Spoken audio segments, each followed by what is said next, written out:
Let's solve the following differential equation.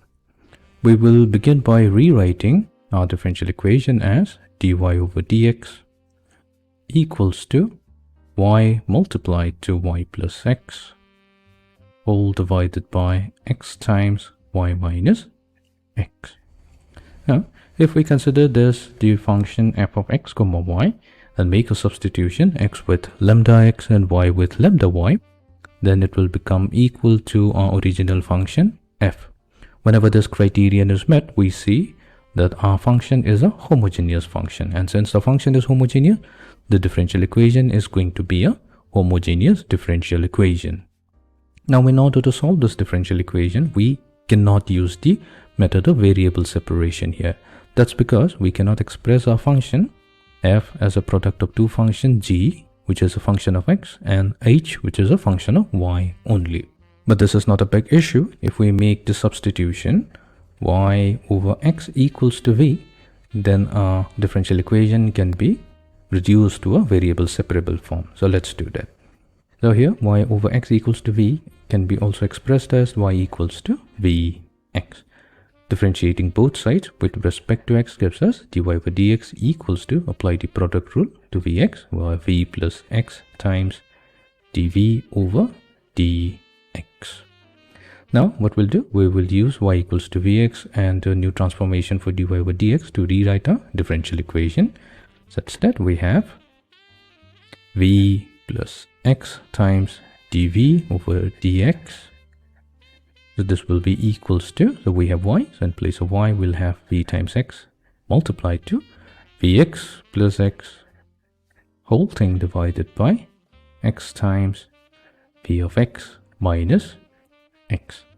So let's take x squared as the common factor. So we have x squared times v multiplied to v plus 1 divided by x squared times v minus 1. So here we can cancel out x squared from both the numerator and the denominator, and then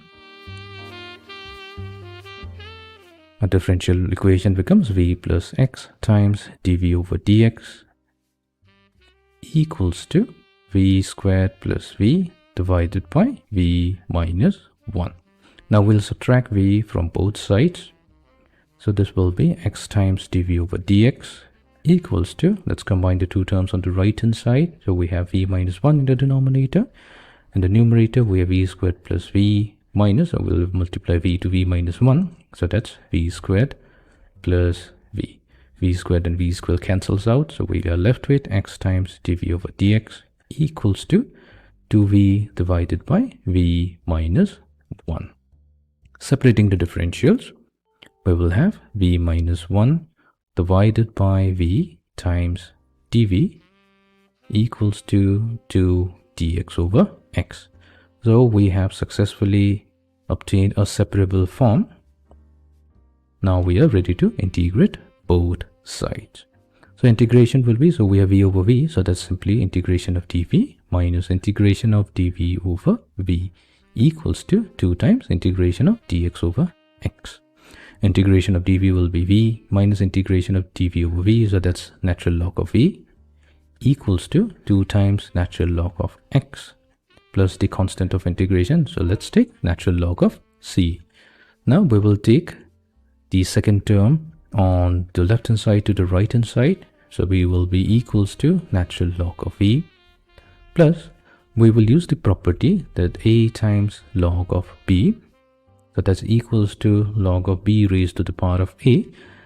Using this property, we're going to raise 2 as the power of x. So we have natural log of x squared plus natural log of c. We can combine these three logarithms to get logarithm of v times x squared times c. And again, using the definition, the natural log of a equals to b means e raised to the power of b is equals to a. So that means we have e raised to the power of v is equals to v times x squared times c. Now we'll make the substitution v with y over x. So we have e raised to the power of y over x equals to, so v is y over x times x squared. So this will be xy times c. So that means our final solution will be e raised to the power of y over x equals to xyc. So this is the required solution to our given differential equation.